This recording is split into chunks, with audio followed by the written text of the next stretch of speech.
Magandang umaga mga kapalaran. Magluluto tayo ng kalderetang kambing. Mayroon tayo 1 kilo na kambing. Binili ko kanina sa palengke. Ito yung ating patatas tsaka siling pula. Ito na rin yung ating ilalagay na pang kaldereta na quick easy at saka Mamacita kaldereta. Tsaka ito na rin po yung Rino. Ayan po. Green peas. Habang inantay, let's do it. Gigisa na tayo ng bawang. Luya. Sabay-sabay na yan para sabay-sabay na yung amoy ng aroma niya. Yan.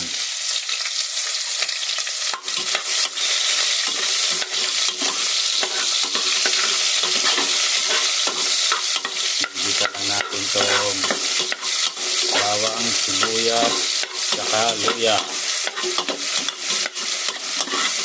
Hanggang sa lumabas yung kanyang aroma.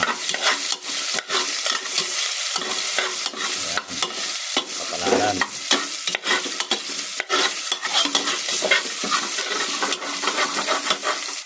Tapos ilagay na natin yung ating kambing na binabad.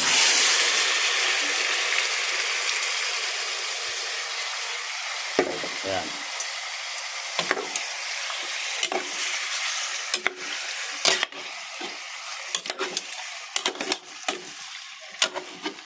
Ilagay natin sa hanggang kumulo ito, tsaka medyo matuyuan siya ng konti.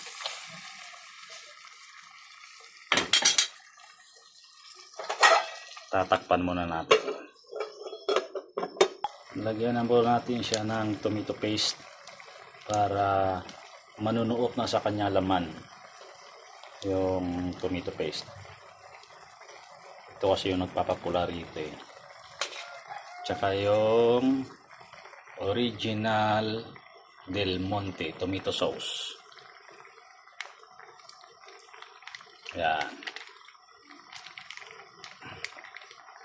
Simpleng luto lang pero masarap.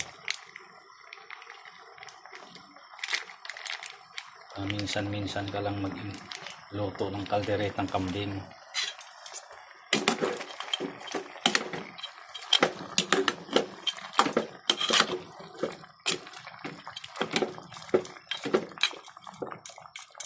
Hintayin natin na matuyuan siya ng sabaw. Tsaka tayo lalagyan ng tubig. Ayan natin yung kalderetang kambing. Ayan. Napakasarap niyan. Pag ginawa